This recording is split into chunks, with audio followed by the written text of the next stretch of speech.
Assalamualaikum warahmatullahi wabarakatuh.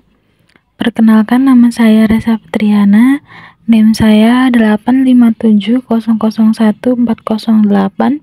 Di sini saya akan membuat video untuk memenuhi tugas mata kuliah pembelajaran terpadu. Assalamualaikum warahmatullahi wabarakatuh. Bertemu lagi dengan Ibu di pelajaran PPKN. Nah, sebelum Ibu melanjutkan materi kita pada hari ini, Ibu akan bertanya terlebih dahulu apakah hari ini ada yang tidak berangkat? Oh ya, berangkat semua ya. Alhamdulillah.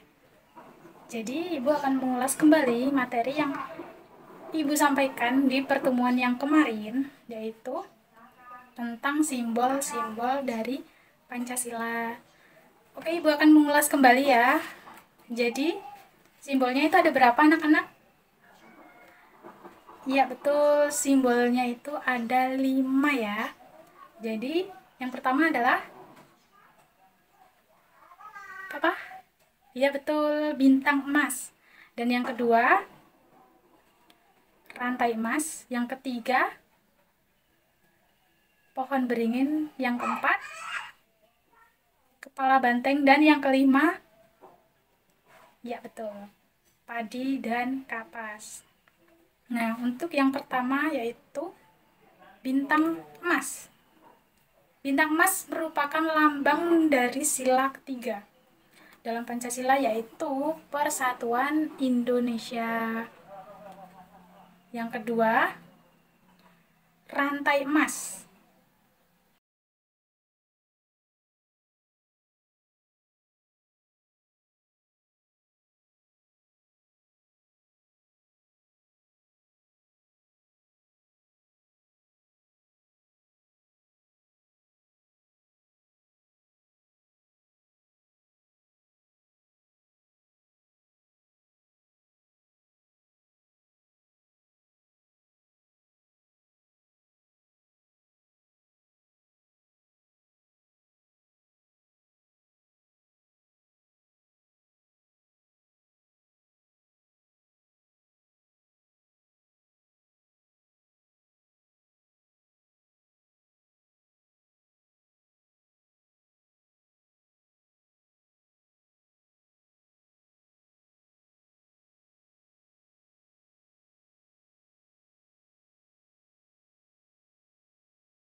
tapi di belahan dunia manapun derajat kita itu sama ya. Derajat kita sama. Yang membedakan itu adalah, ada yang tahu yang membedakan adalah? Yang membedakan adalah keimanan kita saja, seperti itu.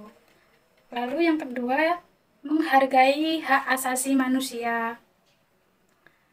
Di sini ada yang tahu hak asasi manusia itu kita dapatkan ketika kita umur berapa sih? Ada yang tahu? Iya betul, hak asasi manusia itu kita dapatkan saat kita sudah lahir di dunia ini. Jadi ketika kita lahir, walaupun umur kita itu baru 1 hari, kita bisa mendapatkan hak asasi manusia. Nah, untuk hak asasi manusia ini banyak sekali kelebihan-kelebihan yang dapat kita rasakan. Karena kita mendapatkan hak untuk dilindungi itu saja sudah luar biasa sekali. Hak untuk mendapatkan keadilan ketika kita mendapatkan suatu masalah, suatu problem solving, di situ kita akan dilindungi di dalam hak asasi manusia ini. Seperti contohnya kemarin kita mendengar dan melihat berita yang di situ polisi yang dibunuh oleh polisi. Lah gimana itu kejadiannya? Sangat membingungkan ya, karena banyak sekali orang-orang yang terlibat di dalam masalah itu.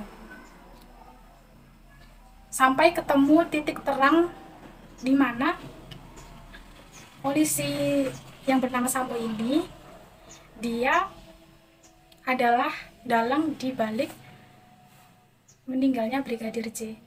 Nah, sampai berbulan-bulan, sampai mau ganti tahun ini kok belum ditentukan hukumannya. Sampai akhir dari bulan berapa ya kemarin, ibu juga lupa sih. Tapi intinya itu sudah ditentukan bahwa Pak Sambo ini mendapatkan hukuman mati. Tapi kok anehnya dia ini masih di penjara, tidak dieksekusi mati. Ada yang tahu alasannya kenapa? Tidak tahu. Jadi di situ ya, karena mungkin saking kayanya atau banyak uang, si polisi Sambo ini dia itu mungkin ya menyuap orang untuk membantu dirinya agar tidak dieksekusi mati.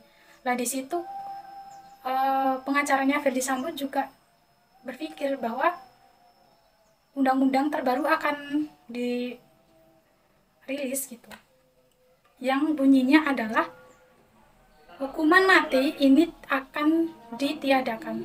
Dalam artian Pak Ferdy Sambo ini tidak akan jadi dieksekusi mati, seperti itu. Nah makanya ya seperti itulah, kita harus bisa menghargai hak asasi manusia.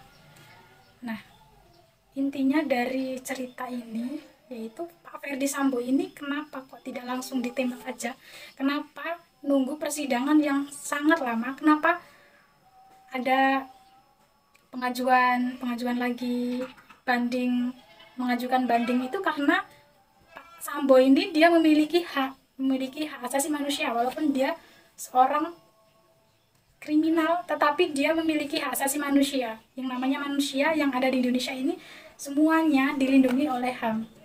Walaupun seorang korupsi, seorang pembunuh, semuanya dilindungi oleh HAM. Lalu yang ketiga, solidaritas setia kawan antar sesama manusia.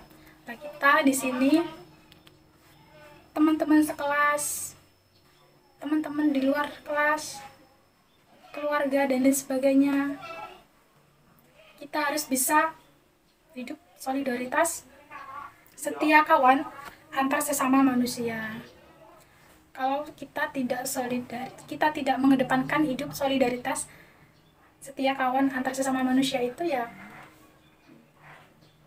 kita tidak akan bisa mendapatkan teman, kita tidak akan bisa hidup rukun, kita tidak akan bisa hidup damai karena kita tidak punya teman. Makanya di situ kita harus bisa hidup solidaritas setia kawan antar sesama. Yang terakhir yaitu perdamaian. Ya, ketika kita hidup damai, maka terciptanya lingkungan yang aman, yang di situ bisa mentoleransi terhadap orang lain, bisa hidup rukun, kita tidak akan bisa hidup damai karena kita tidak punya teman. Makanya di situ kita harus bisa hidup solidaritas, setia kawan antar sesama. Yang terakhir yaitu perdamaian. Ya, ketika kita hidup damai, maka terciptanya lingkungan yang aman, yang di situ bisa mentoleransi terhadap orang lain, bisa hidup rukun, dan juga yang terakhir yaitu bisa menghargai orang lain. Nah, ya mungkin cukup sekian yang dapat Ibu sampaikan pada pertemuan hari ini. Adapun banyak kurangnya Ibu mohon maaf yang sebesar-besarnya. Ibu akhiri, wassalamualaikum warahmatullahi wabarakatuh.